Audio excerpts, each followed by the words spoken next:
Salut à tous, c'est Hunter404 et on se retrouve aujourd'hui pour parler du premier épisode de la série live-action One Piece de Netflix. C'est une série qu'on attendait énormément depuis un bon bout de temps. Il y avait beaucoup de détracteurs et beaucoup de sujets un peu compliqués autour de cette série, à savoir que, évidemment, c'est un live-action. Les live-action n'ont jamais été très bien accueillis par la communauté de fans de manga, et pour cause, parce qu'on a eu Dragon Ball Evolution, on a eu le truc avec Senseiya. Honnêtement, à chaque fois, ça a été un échec, mais le plus total, parce que tout simplement, les personnes qui réalisent les live-action n'ont pas compris l'essence même du manga. Souvent, ils font ça pour le fric, la plupart du temps, et ça manque de passion. Et surtout, la vraie question, c'est est-ce que c'est possible de véritablement adapter l'esprit d'un manga dans un live-action, un truc réaliste, pour pas que ça fasse cringe? Eh bien écoutez, c'est ce qu'on va voir tout de suite au cours de cette petite review de l'épisode 1, où je vais vous dire ce que j'ai pensé personnellement de l'épisode 1 du live-action de One Piece. Pour ceux qui étaient là en live, je pense que vous avez vu à quel point j'étais conquis. Faut savoir que de base, moi, quand on m'a annoncé le live-action, je me suis dit, voilà, on sait ce que c'est, hein, les live-action, à chaque fois ça flop. Je me suis dit, ça va être compliqué, mais en même temps, j'avais ce petit truc de me dire, attends, on parle quand même de One Piece là, tu vois. Genre One Piece, ça a été un succès dans tout ce qu'ils ont fait. Enfin, vraiment, je veux dire, c'est pas le manga numéro 1 pour rien.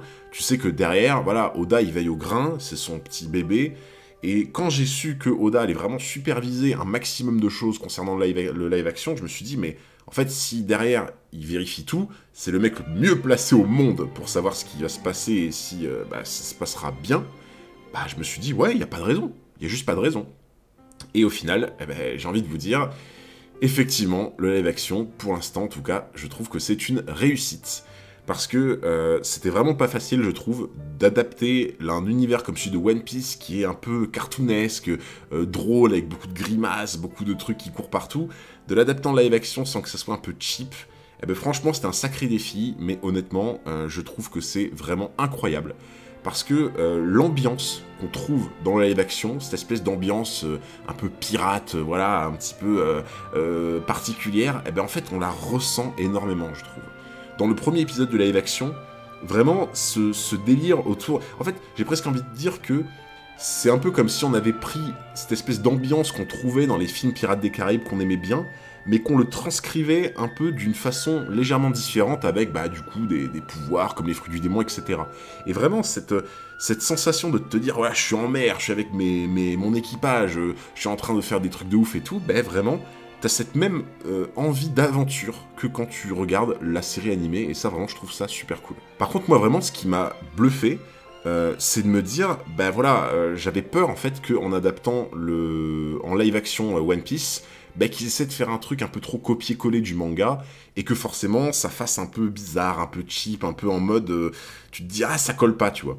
En fait, là où j'ai été surpris, vraiment agréablement, c'est que, waouh, quoi, il y a certains passages, c'est sombre, il y a certains passages, c'est gore, vraiment.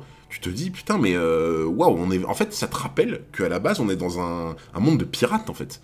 À la base, on est dans un monde de pirates, et les pirates, c'est pas des tendres. Les pirates, ils se foutent sur la gueule, les pirates, ils se tranchent en deux, ils s'envoient des boulets de canon, ils se font couler leur vaisseau, ils se tuent. Enfin, tu te dis, à la base, c'est un monde quand même, voilà, quoi, tu vois. Et forcément, dans le manga, c'est un peu plus mis de façon discrète, parce que, voilà, le but, c'est plus l'aventure, le truc un peu gore et tout, tu le vois pas dans le manga. Mais là, dans un live-action, en fait, ils ont eu raison. Ils ont eu raison de faire en sorte que tu sois dans une ambiance vraiment piraterie, mais piraterie réelle, quoi. C'est-à-dire, ouais, t'as des mecs blessés, t'as du sang, voilà, quoi, c'est le monde des pirates, en fait. Et moi, ce qui m'a vraiment marqué, c'est ce passage où Zoro, je crois que c'est Mr. Seven de Baroque Works qui vient essayer de le recruter, et du coup, ils se battent, et voilà, et à la fin, Zoro, il tranche en deux Mr. Seven. C'est-à-dire qu'on le voit littéralement, le couper en deux, et on voit son tronc comme ça, boum, qui tombe au sol. Et je pense que tout le monde, on s'est dit, quand on a vu ça, on s'est dit, mais waouh, quoi. Genre en mode, ah ouais, ils ont pas décidé de rigoler. Genre vraiment, ils vont montrer des trucs, tu vois. Genre, y a pas de souci, quoi. Et ça, tu vois, genre, j'ai trouvé ça cool parce que ça te permet encore plus de t'immerger dans ce live-action sans te dire, oh, ça va être une bête copie de One Piece, tu vois. Je pense que même les gens qui, à la base, n'ont pas regardé One Piece, ils vont regarder ça et ils vont se dire, en fait, ils vont même pas avoir l'impression de regarder un truc qui vient d'un manga, quoi, tu vois. Donc, je trouve que ça permet vraiment de s'immerger encore plus, ce côté un peu vraie violence des pirates, tu vois. Et même, je trouve que vraiment ça apporte quelque chose, une plus-value, que le manga n'avait pas besoin d'avoir, on va dire. Et en plus, au passage, cette scène-là était vraiment cool parce que on en entendait parler dans le manga. Zoro, quand on était à Baroque Works, quand on était à Whiskey Peak, il parlait d'un Mr. Seven qui lui avait proposé, etc., mais qui s'était battu contre lui. Et en fait, là, ils nous ont vraiment donné la scène en mode cadeau, quoi. Et ça, ces libertés prises sont vraiment super sympas. Alors forcément, bien entendu, là, il faut parler des personnages. Parce que, évidemment, Gold Roger, moi, bon, je le dis depuis le début, je trouve qu'il est ultra bien réussi. Plein de gens ont dit, ouais, il aurait dû être plus massif, etc. Franchement, non. Moi, déjà, honnêtement, la VF, moi j'ai regardé en VF, je trouve la VF excellente. Mais vraiment excellente. Gold Roger, pour moi, c'est vraiment... Il dégage un truc, quoi. Il dégage cette espèce de charisme juste incroyable. Il y a juste au niveau de cette voix qu'on entend plusieurs fois, je crois que c'est d'ailleurs la voix de Garp, il me semble, mais cette espèce de voix de Johnny Depp, j'avoue que moi, ça m'a fait bizarre un peu. Parce que oui, après, on va forcément parler un peu de Garp. Garp, qu'au final, moi, je le connais très peu pour l'instant, parce que dans les mangas, je ne l'ai vu que dans les mini-aventures. Donc je l'ai même pas vu vraiment dans le manga, techniquement. Donc à la base, je le connais peu, mais le peu que j'ai vu, je m'étais fait un peu une idée de lui, et en fait je le trouve vraiment très bien réussi physiquement. Il y a juste sa voix un peu de Johnny Depp que je trouve bizarre, ça me fait un peu chelou quoi, mais je le trouve très bien. Il y a juste à voir par rapport à l'épisode 2, quelque chose où je me dis que c'est un peu dommage, parce que pour l'instant, j'ai l'impression que Garp, ils en ont fait on va dire un mec un peu trop sérieux en fait, tu vois. Genre, pour moi, Garp, le peu que j'avais vu de lui, c'était vraiment le gars en mode, il se prend pas la tête, il se prend pas au sérieux, limite c'est un gosse en fait. J'avais l'impression, dans les mini-aventures, de voir Garp en mode adulte qui prend les bonnes décisions pour la marine, mais en même temps qui a son âme d'enfant en mode oh machin, tu vois, un peu en mode Candy quoi, tu vois. Et là, j'ai l'impression qu'ils l'ont fait un peu trop sérieux, après à voir ce qui va se passer sur les épisodes d'après. Mais voilà, en tout cas, grosse réussite de Gold Roger, de Shanks, de Garp, pardon. Shanks, justement, c'est celui pour lequel j'avais le plus d'appréhension. Quand je voyais les trailers, je me disais, ah, Shanks, je sais pas, je trouvais qu'il avait pas ce charisme qu'on peut lui donner dans le manga. Je me disais, ah, ça va pas passer. Pour moi, quand j'ai vu les trailers, je me suis dit, Shanks, il y a un truc qui manque. Et Mihawk, je trouvais aussi, tu vois. Et Shanks, je me disais, il manque cette espèce de prestance. Et bien au final, je me suis trompé. Voilà, je me suis trompé parce que au bout du premier épisode, je me suis dit non, Shanks en fait, bien entendu, il n'a pas la prestance du Shanks du manga, forcément. Mais je trouve qu'il a quand même cette espèce de flow, quoi, tu vois. Genre vraiment, Shanks, plus je l'ai entendu parler, plus j'ai vu agir, plus je me suis dit non, non, franchement, il y a un truc, il y a vraiment un truc. Donc pour le coup, je le reconnais, j'ai été mauvaise langue. Shanks, honnêtement, je te présente mes excuses, tu as du flow, je trouve que tu dégages quelque chose. Et je pense que ça va être encore mieux avec les épisodes qui arrivent, sachant qu'en plus, le Shanks qu'on nous a montré, au final, c'est le Shanks 10 ans avant que Luffy parte de son île, donc c'est censé être un Shanks encore moins badass, on va dire. Alors forcément, si on parle des gros protas, Luffy, voilà, c'est une réussite. Pareil, Luffy, au tout début, le premier live action, enfin le premier trailer, je m'étais dit, ouais, ça passe pas et tout, et en fait, plus je vois ce mec, plus je me dis qu'il était fait pour le rôle de Luffy. Il a ce truc d'insouciance, il a ce truc de rigoler, il a ce truc en même temps de savoir être sérieux. C'est vraiment, je pense qu'Oda a vraiment bien choisi Luffy parce que j'ai l'impression que c'est limite Luffy qui s'est incarné en fait. Et ça me fait plaisir parce que je me dis, un casting où le personnage principal n'aurait pas été le bon, ça fausse tout quoi. Et là vraiment c'est Luffy quoi. Vraiment c'est Luffy, moi je le retrouve totalement dans tout ce qu'il fait, c'est Luffy. Et même Nami, c'est pareil. Nami, au début, j'avais un tout petit peu de réserve au tout début dans les premières scènes.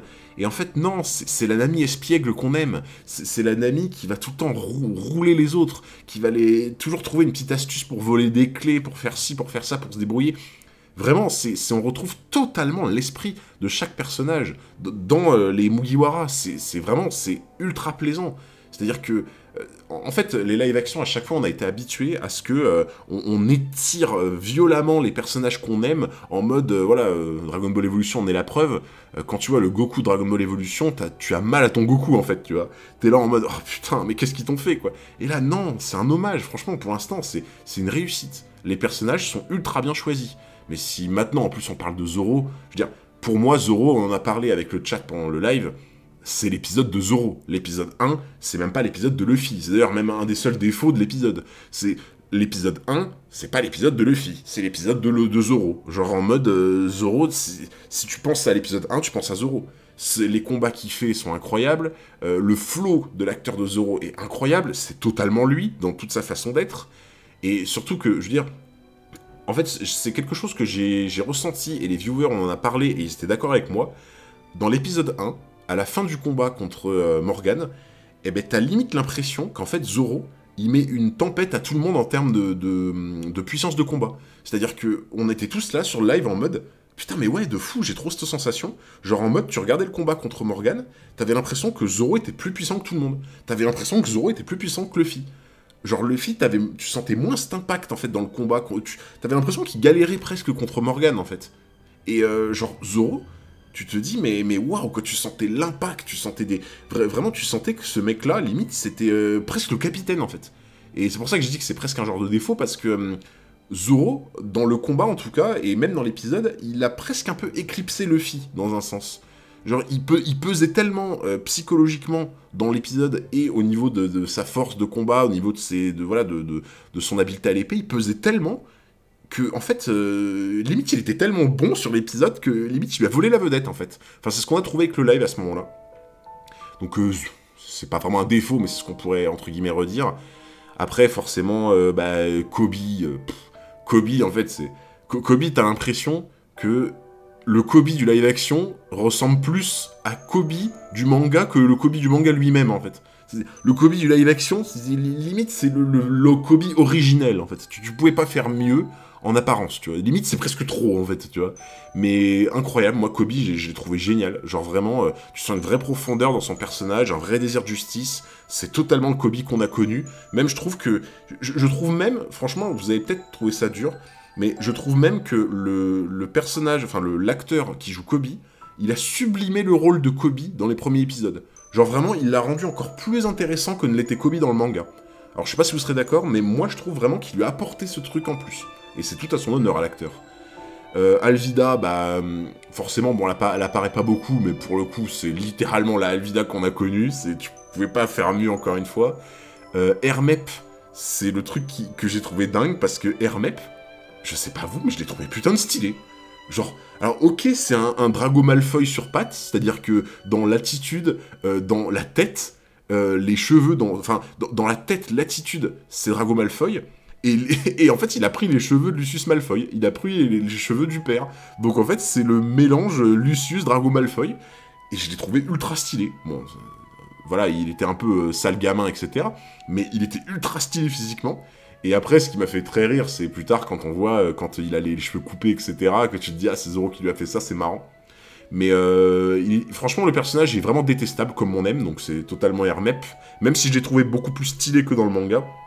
Et après Morgan, forcément, voilà, il a l'air un peu moins costaud, un peu plus faiblard que dans le manga, parce que bon, c'est compliqué de faire un mec aussi balèze que Morgan, mais je l'ai trouvé pas mal. En vrai, c'est peut-être un des personnages qui m'a le moins marqué dans l'épisode, parce que je trouve qu'il manquait un peu d'agressivité, en fait.